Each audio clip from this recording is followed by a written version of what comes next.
Belo Horizonte, 14 de dezembro de 1947. Nascia Dilma Vana Rousseff.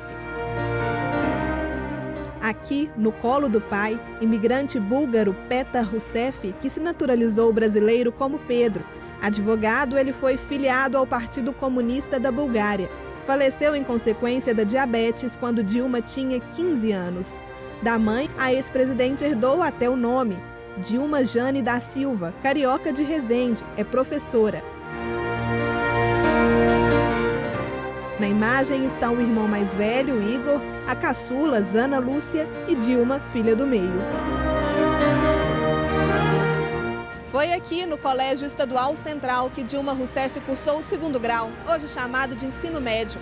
Aos 16 anos entrou para a militância da política operária, que tinha influência no movimento estudantil nas ações contra a ditadura militar. Foi quando conheceu seu primeiro marido, Cláudio Galeno. Constantemente perseguidos, iniciaram uma vida clandestina, que acabaria por separar os dois. Este título de eleitor, com o nome de Marina Guimarães Garcia de Castro, representa uma das identidades usadas pela militante para escapar da caçada. Mas Dilma acabou presa no Departamento de Ordem e Política Social, o DOPS, em São Paulo, onde foi torturada por 22 dias seguidos. Foi condenada por subversão e passou quase 3 anos presa. De São Paulo, foi transferida para o Rio de Janeiro. Aqui ela presta depoimento à auditoria militar no estado. E depois voltou para Minas Gerais, onde foi interrogada junto com o atual governador do estado, Fernando Pimentel. Livre, Dilma se muda para Porto Alegre, onde conclui a Faculdade de Ciências Econômicas e conhece Carlos Araújo, também militante. Eles se casaram e tiveram uma filha, Paula. Dilma e Carlos Araújo ajudaram a fundar o PDT na década de 80. Em 1986, a legenda emplacou Alceu Colares na Prefeitura de Porto Alegre. Dilma, então no comando da Fundação de Economia e Estatística do Rio Grande do Sul, é chamada para a Secretaria da Fazenda.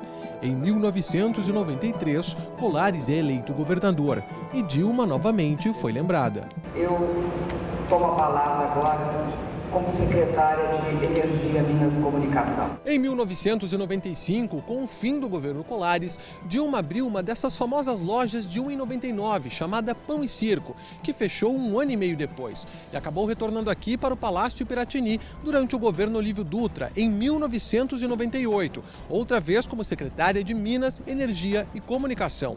2 anos depois, Dilma Rousseff saiu do PDT para filiar-se ao PT. Em 2001, o Rio Grande do Sul foi um dos poucos estados que passaram ilesos pelo racionamento de energia. Um trabalho que chamou a atenção do então recém-eleito presidente Lula. Dilma participou da equipe de transição e depois da posse foi alçada ao Ministério de Minas e Energia. Em 2004, participou do Roda Viva aqui da TV Cultura. Na época, a polêmica eram os leilões de energia.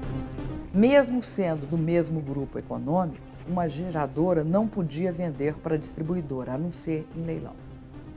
Isto significaria, para nós, do nosso ponto de vista, que através da competição entre os diferentes agentes, a gente conseguiria a tarifa mais competitiva possível. À frente da pasta, criou o programa Luz para Todos e comandou os programas de exploração do pré-sal. Em 2005, o bom desempenho a levou para outros cargos. Agora as palavras da senhora Dilma Rousseff, ministra-chefe da Casa Civil e presidente do Conselho de Administração da Petrobras. Na Casa Civil, ganhou o apelido de Mãe do PAC, o Programa de Aceleração do Crescimento, uma das principais bandeiras do governo Lula. Em 2009, enfrentou um câncer no sistema linfático. Nós, brasileiros, temos esse hábito de sermos capazes de enfrentar obstáculos, de transpô-los e de sair inteiros do lado de lá.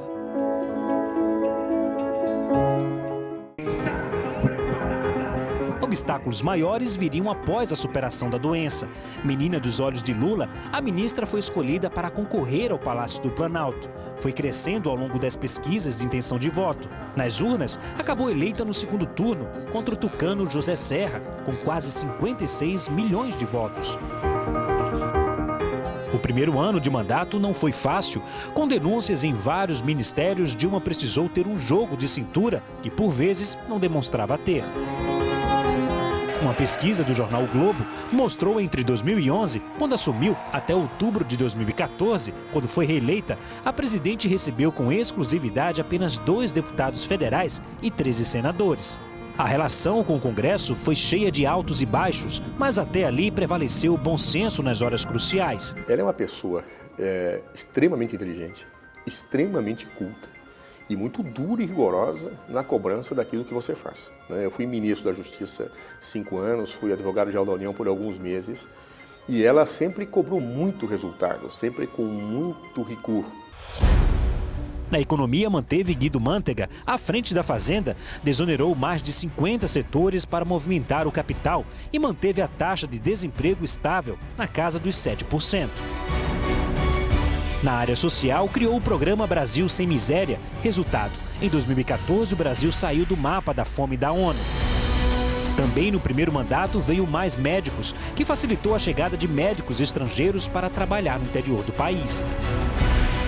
Foi quando chegou o Petrolão. Suspeitas sobre a compra de uma refinaria em Pasadena, nos Estados Unidos, desgastaram o governo Dilma justamente no ano da eleição. Tanto que ela só foi reconduzida ao cargo com uma votação apertada, pouco mais de 51% contra 48% de Aécio Neves, do PSDB. A gente dizia, desde a luta pela resistência, nós dizíamos uma coisa: a luta continua. E eu quero repetir isso aqui, a luta continua. Uma luta que, sem dúvida, será mais uma vez vitoriosa. Mas a presidente não sabia o que o destino reservava. 2015 começou assim, com protestos nas ruas e nas varandas de todo o país.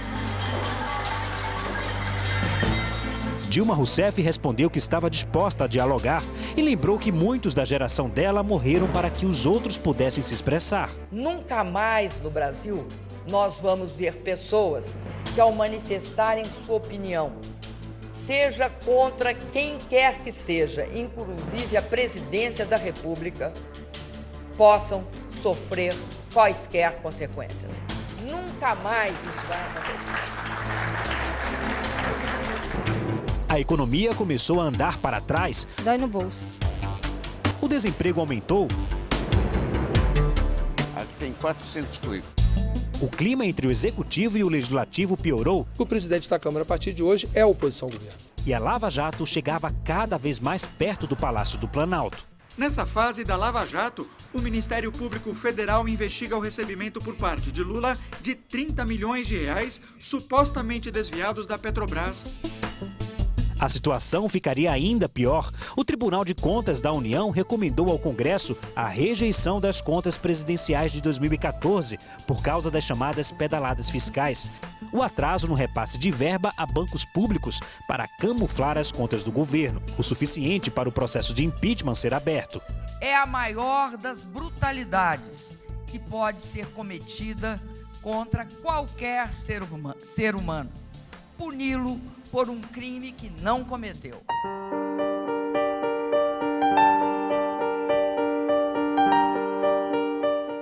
O que aconteceu depois, todos nós sabemos. Dilma Vana Rousseff, mãe de Paula, avó de Gabriel e Guilherme, primeira mulher presidente do país e o segundo alvo de um processo de impeachment. A pergunta que fica é: e agora?